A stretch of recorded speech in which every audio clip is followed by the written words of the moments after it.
Hello everyone, it's Duchess DJ Love, founder of gallivantinglikearoyal.com. Hope you're doing well today. We're going to discuss navigating dementia, effective strategies for managing behavioral symptoms. And today I'm going to discuss 4 areas to manage to make your life and the life of your loved one so much better. Sure, you're going to want to hear this. We're going to discover practical tips and compassionate approaches to manage behavioral symptoms of dementia. You're going to learn how to redirect negative behavior, provide comfort, set limits, and encourage independence to improve the quality of life for both you and your loved one, your one with dementia. Again, hello, beautiful souls. Welcome back to another episode of Living Your Best Life with me, Duchess DJ Love. I'm your host. And today we're diving into a topic that's very close to my heart and crucial for so many families out there managing the behavioral symptoms of dementia.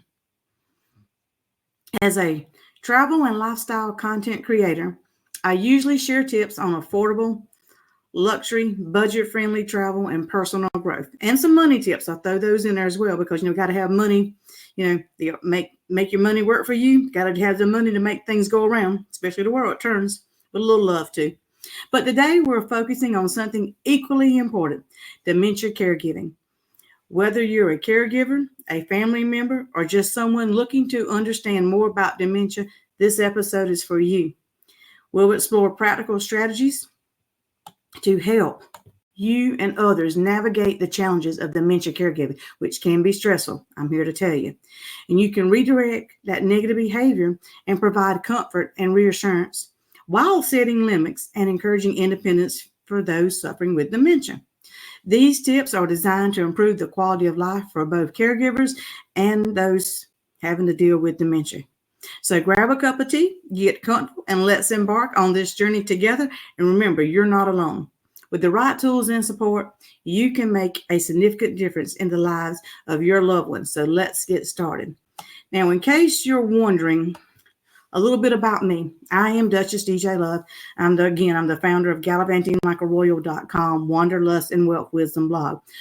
Wanderlust travel is my passion, but the travel, you got to have money, so that's come I throw the wealth wisdom in there, because I have found ways to travel and have affordable luxury accommodations. As you'll see, I love to travel. I take Lady Lexi, my mom, with me around the world. We frequent flyers, so I have tips to travel, have money, and care for your dementia loved one as we do all this. Before we dive into today's topic, I want to hear from you. Have you ever faced challenges managing the behavior symptoms of someone with dementia? What strategies have you found helpful, or what questions do you have about this journey? Share your thoughts and experiences with us. Put them in the chat. Put it in the comments. Let's discuss these. Let's support each other in this caregiving journey. But again, Duchess DJ Love here. Lady Lexi, my mom, has had dementia for over a decade. So I have found ways to manage her symptoms and to make her life and my life better. Because listen, it can be stressful. If she don't sleep, guess what? I have bags under my eyes. I don't sleep. And since I travel frequently, guess what? She has to travel with me. So managing these behaviors that come with dementia can be challenging at times. However, I've learned how to manage those. And let me tell you, in an upcoming episode, I'm going to share how I spent about $100,000. Yeah, that's a lot of money putting Lady Lexi into 2 memory care facilities that did not work out. I'm going to share the good points about those, because there were some good points. There are a lot more negatives. I'm going to share these because sometimes we have no choice but put our family in a facility that can care for them, because we just can't do it. But if you can, that's what I want to discuss. I want to prepare you for what you need to know and how to avoid it, or how you can do it yourself. And I'll tell you all the negatives and pluses that I found. And like I said, there's a long list of negatives, short list of good points. But there are some good places out there, don't get me wrong. But I want you to be prepared in case you have to do this. So the 4 things that we're going to discuss today are how to manage behavioral symptoms of dementia. Number 1, redirect negative behavior. Number 2, provide comfort and reassurance. And number 3, set limits and consequences. And number 4, encourage independence. That one's a biggie. So as we dive into these, I want to hear your thoughts, on what you think about these things. And I also want to give you some statistics that might, I don't know, wake you up or maybe give you some comfort. Because the prevalence of the behavioral symptoms, get this, over 90% of people with dementia will experience some behavior or psychological symptoms during their illness. These include agitation, aggression, depression, anxiety, and psychosis. So you got to know how to deal with all this stuff, or you at least recognize what they are. That's the main thing. Let's recognize them. Now, how does this impact the caregivers? Well, caregivers of individuals with dementia can often face significant challenges. Just in 2023, almost 11.5 million caregivers provided nearly 18.4 billion hours of unpaid care, valued at approximately $347 billion. Think about that now. That's a lot of money. That's almost 18.5 billion hours of unpaid care that people are providing for their loved ones. Because number one, you may not have no other choice. Number two, you may not can afford a facility. Or like me, you can afford a facility, but your loved one was not getting the treatment that satisfied you. So, hey, that is not going to cut it. So now, yes, I'm the primary caregiver. It all lies on me. But hey, that's the choice of love, and I choose love. Again, caregiving burden can lead to increased stress, depression, and health issues among caregivers. I must say, in the last year, I've had a lot of stress on me, not from caregiving, but from work, life, maintaining a home, other things. And then you add caregiving on top of that. That's a lot to deal with. So yeah, the past year's been a little stressful for me. So I can sympathize and I can empathize because trust me, it's a job. It's a full-time job. 24/7. You don't get no breaks. Now you think about the institutional rates. That's behavior systems are a major factor in the decision to put your loved one, like say, in a memory care or somewhere else to help them cope, with the mental symptoms, and someone's got to look out for them. They can't tell you, what they need. But let me tell you, you listen to me and follow me along, you'll be able to understand your loved one with dementia. Because hey, if I can understand my mom and translate what she's telling me and reserve her enough to help, so can you. Get this, the cost of that care, if you got to do, put them in a home or take care of them yourself, the total lifetime cost of care for someone with dementia is estimated almost $400,000. Wow. And 70% of those costs are borne by family caregivers in the form of unpaid caregiving and out-of-pocket expenses. And there's a lot of those out-of-pocket expenses too. And you got to know about the medicine, or what you can do that's non-pharmaceutical, I would say, intervention. What can you do to help modify? You got to get caregiving training. You got to be in support groups. Interventions sometimes can, reduce the frequency and severity of symptoms. Anyway, these statistics highlight the importance of effective management strategies for both individuals with dementia and for your caregivers. Hey, now that includes me. So this is what we're going to discuss a little bit about today. Okay. So let's talk about number one. That's the negative behavior. Redirect that negative behavior. I like to use distractions. Let's say that my mom's in a bad mood. I think of something that she likes and I try to change it. Use activities or topics that, she enjoys to divert her attention from the negative behavior. Like when she wants to go home. I got a episode on I want to go home syndromes, how I manage those. There's 3 things that usually requires attention when she wants to go home. That's called the wandering symptom. I want to go home. I have figured out how to cure those. And once I get those cured, we're good. Give me about 30 minutes. We're back to normal as normal as normal can be. Let's put it that way. So for instance, if they are agitated, you might suggest, let's go for a walk, or, put on some soothing music, or like mom has Baby Love, our gigantic teddy bear. Why don't you, talk to Baby Love, or why don't you, read Baby Love a story? Something to kind of change that mindset. Also, that I found that makes my mom a little bit, I would say, bad behavior or moody behavior is environmental changes. Sometimes just changing that environment can help. And this means oftentimes moving to a quieter room or to a room with a little bit more lighting or a more calming atmosphere. Especially in the airports, I use airport lounges because I can usually get a quiet place. I don't have to worry about the luggage and all that stuff. Someone messing with my personal items. It's usually a very safe environment. So we'll go into the lounge. It's quieter. I'll get her something to drink, get her a book to read. That helps with that.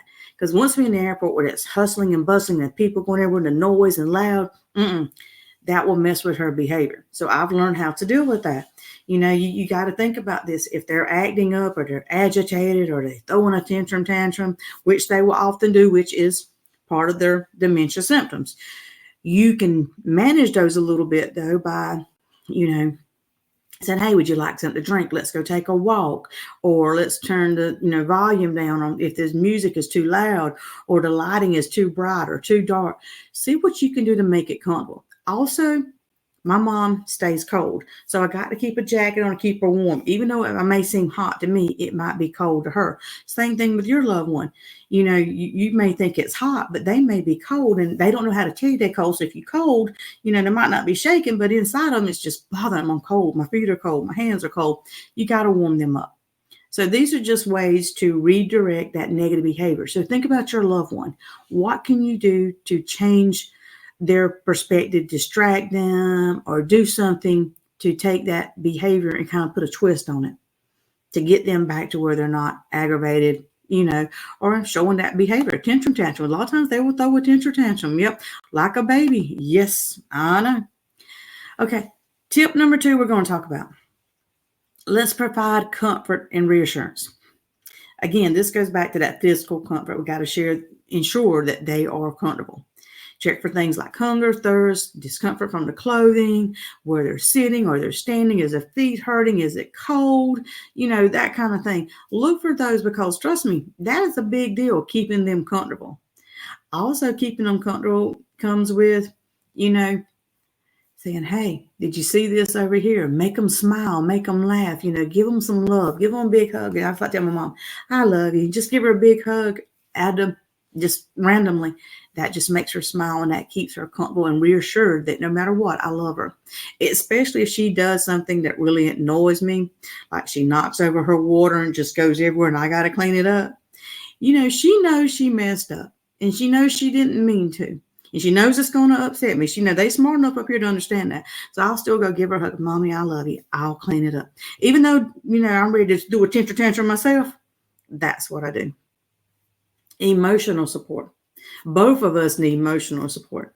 So even when you're upset, offer some gentle words of reassurance and maintain a calm, soothing tone. Sometimes I can't do that. Sometimes I can. Like I said, I love to give her a big hug. And we're walking somewhere or another where I can tell she's a little scared or not sure where we're going or afraid I'm going to lose her. Like in the airport with all them people hustling around, she stays right with me.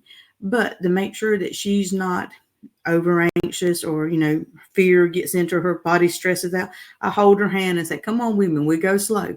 That way she's with me. Again, giving her reassurance and comforting her. Everything's going to be okay.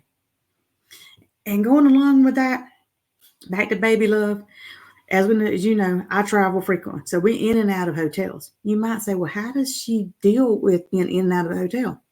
Well, baby love. If baby love is on the bed, she's okay.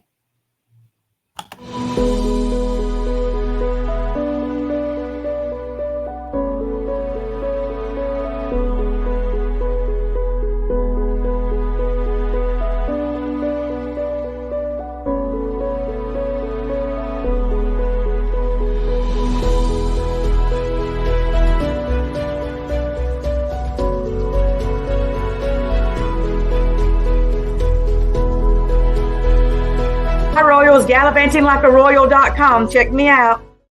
I bet you didn't expect me to throw a commercial in there, but remember, I'm a content creator, so that's what I do.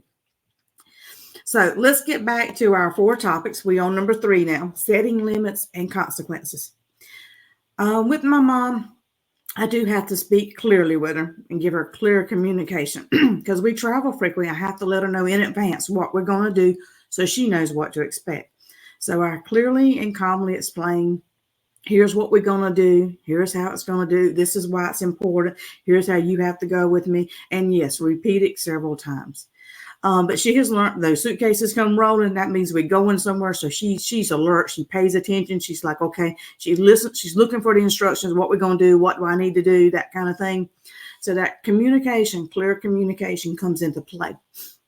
And then if you can do routines with it, like I said, I don't have to tell her we're going somewhere. I just roll out that suitcase. She knows we're going somewhere, and she knows then that she's got to go grab baby Love. She's got to make sure she has her jacket on, and she's got to have her water cup. Those are the things that she's going to have with her. And if she's got room on her body, she's going to grab her favorite magazines and books to take with her too. Again, those are her belongings that she needs to keep her comfortable, and she knows it. And let's talk about another thing that can help is consistent consequences. You got to apply consistent consequences, but compassionately. So here's one where this comes into play. For whatever reason, my mom does not like taking a bath or a shower. Now, when she didn't have dementia, she loved being clean. But with this dementia, I don't know if it's something about the water or what it is about that, but she does not like taking a bath. So I have to let her know, if you don't take a bath, there's consequences. In other words, if you don't get in the bath, I'm going to have to pour water on you, which sounds mean, but she knows if I pour a little bit of water on her, she knows she better get into the shower. So, these are things that we have to do to encourage it. Also, I'll tell her sometimes, I don't like pouring the water on her, but if she gets a little water, pour a little water on her, then she's ready to go wash it off. I'll say, you got to take a shower so you don't have to go to the hospital. You know what the hospital is, right? You don't want to go there, right? And she'll tell me no. So then it's easier to get her into the shower. But again, we tell her this every single time, the same thing. I'm going to pour water on you if you don't get in the shower. And if that kind of scares, that's when I say, well, you don't want to go to the hospital. You don't want to get sick. I'm doing this to keep you well so you can stay with me. See, I turn it back around as, me. I want you to stay with me, so I got to take care of you. So that's how we do it. Now, for the last tip, it comes right along with that. Encourage independence. And I'm big on this, promoting self-efficacy. I'm encouraging her to do as much as she can on her own, even if it takes longer, which it usually takes longer, a lot longer. Tell me, trust me. But this helps maintain their sense of independence and dignity. And so my mom knows where the water is in the refrigerator. I have her go get my water, then I have her walk and go get me some water and do the same thing. That way she knows where she gets the water from. Also, that gets her up, walks a little bit to the refrigerator and walk back. She's getting exercise. She's understanding, I need some water. What you do with the water, okay? I make her go to the bathroom by herself. Sometimes I have to go with her, especially when in a strange environment. But once she knows where the restroom's at, she's okay. She can do it herself. But these are just some of the things I like to let her do herself. I let her dress herself, I let her pick out the clothes. Whatever she wants is usually good for me.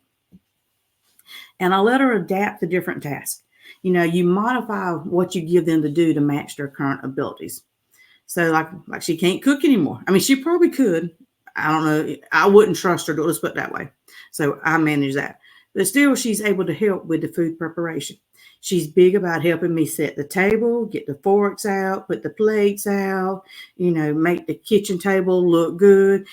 She brings in the groceries to help me cook them. She can wash them off. She can take the trash out. So I let her do things that she can do because, believe it or not, that makes her feel good. She wants to contribute. So I'm going to let her contribute because I want her to feel self-value. I want her self-esteem to shine. I want her to know that just because she knows her mind's not working all that great up here, that memory part, that doesn't affect me from loving her. So I'm going to love her. I'm going to help her. And I hope these strategies can help manage behavior symptoms for you and your loved one. But just remember to maintain a supportive and caring environment. That's the most important thing. And that's what I wanted to talk with you about today. You can look out for your loved ones, help them out. And like I say, I want to hear from you. If you have any challenges or you have anything that that works better, share them with us. And again, recap. the 4 ways to manage behavior symptoms of dementia: redirect their negative behavior, provide comfort and reassurance, set limits and consequences, and encourage independence. That's the main thing. Encourage that independence. And yes, it can be tough at times. It can be hard on you. Oh yeah, I can know the hard on you too. But I hope these practical tips have helped, and I hope you find my channel great, and I hope you've enjoyed watching us drive around, because that's another way I comfort my mom, is when she gets agitated or something's not right, her behavior's off, I say, let's go for a ride. We go for a ride. 5 minutes, she's a little settled down. She'll listen to me. She'll do as I want her to do. Give me 30 minutes riding her. Oh boy, we're good then. Something about riding and looking, I guess her mind has to get alerted to where we at, where we going, how we getting back home. All those things are triggering something in her mind. So that's what we do. And it works. That's the best part. It works. So if your loved one is acting up, do like they do to babies. Strap them in the seat and take them for a ride, and they'll quit crying. They'll go to sleep. It works for a baby. It works for an elderly person too. It works for my mom, and I enjoy it.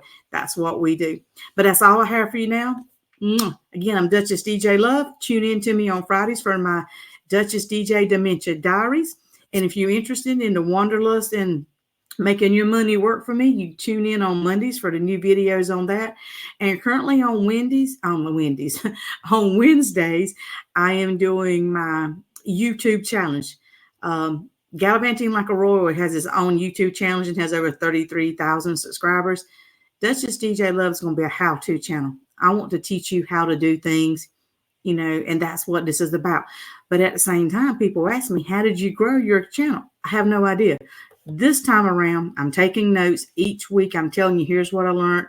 Here's what I'm doing, how to make it work, how, it didn't work, whatever, different things. I share with you my journey. And if I can do it, so can you. That's the whole point. If I can make money, you can make money. If I can take care of my dementia mom, you can take care of your dementia loved one. And if I see the world on a budget, guess what? You can see the world on a budget too. So that's all. Hope you enjoyed it. Send me some love. Send me some likes. Share it with someone, my content, if you think they'll benefit. I certainly appreciate it. And now let's just talk a little bit about me. Who is Duchess DJ Love? Duchess DJ Love is not only a travel aficionado, but also a savvy financial expert. Through her blog, Gallivanting Like a Royal, and her podcasts, she shares invaluable insights on wealth mindset and financial empowerment. Duchess DJ Love's practical advice and strategies help her audience navigate the complexities of money management with confidence and ease. Her dedication to financial literacy is evident in her engaging content, where she breaks down complex financial concepts into easy-to-understand tips. Whether it's budgeting for a luxurious getaway or investing wisely, Duchess DJ Love's guidance ensures her followers are well-equipped to achieve their financial goals. With the grace and warmth of a true Southern belle, Duchess DJ Love inspires her audience to not only explore the world, but also to build a secure and prosperous future. You need to watch this if you want to boost your brand with a touch of royalty.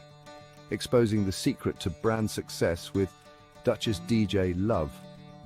Imagine your brand front and center in the vibrant world of travel enthusiasts, entrepreneurs, and personal development seekers. Duchess DJ Love's audience is diverse and engaged, always ready to interact and share. Her podcast, Gallivanting Like a Royal, dives into everything from travel tips to wealth-building strategies. Perfect for brands aiming to inspire and inform. With 5 books and coaching sessions under her belt, Duchess DJ Love offers insights that resonate. Her strong social media game on Facebook, YouTube, and her Wanderlust and Wealth Wisdom blog means your brand gets seen and remembered. Partnering with Duchess DJ Love means aligning with empowerment, resilience, and authenticity. And her advocacy for dementia awareness, it adds a layer of social responsibility that today's consumers love, ready for tailored campaigns. Duchess DJ Love crafts creative strategies, leveraging her multi-channel presence to amplify your brand. Boost your brand with Duchess DJ Love and start gallivanting like a royal today.